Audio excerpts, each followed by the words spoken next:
Emmanuel Macron a eu énormément peur des Gilets jaunes.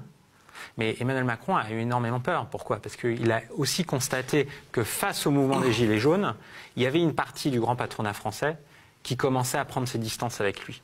Et ça, je le sais par différentes sources, je le sais par certains retours, et tu me demandais si ça pouvait être de la com. Ce n'est pas de la com.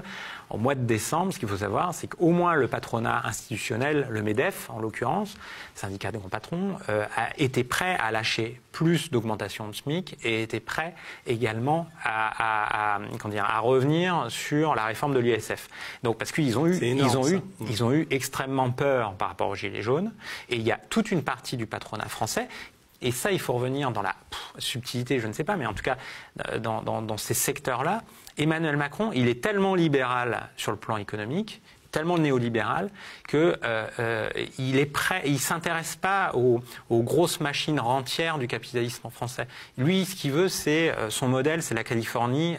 Il voudrait avoir des GAFA en France, quoi.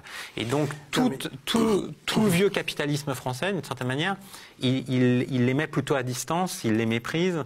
Et ces gens-là, qui sont aussi des puissances, là, qu'est-ce qu'ils voient? Ils voient simplement que leur marché national, la consommation, la confiance, qu'il n'y a pas concorde nationale, on va dire. Les Français ne sont pas d'accord, ça se voit. Le mouvement social et les Gilets jaunes sont extrêmement mécontents. Et même par rapport à l'image internationale du pays. Et ces grands patrons-là, ils ne sont pas très contents, en fait. Et le problème, c'est qu'aujourd'hui, dans les élites économiques et politiques, le gros problème d'aujourd'hui, c'est qu'ils n'ont aucun candidat, entre guillemets, c'est-à-dire qu'ils n'ont aucune alternative. Mais il ne faut pas croire aujourd'hui qu'Emmanuel Macron est dans une position totalement de force.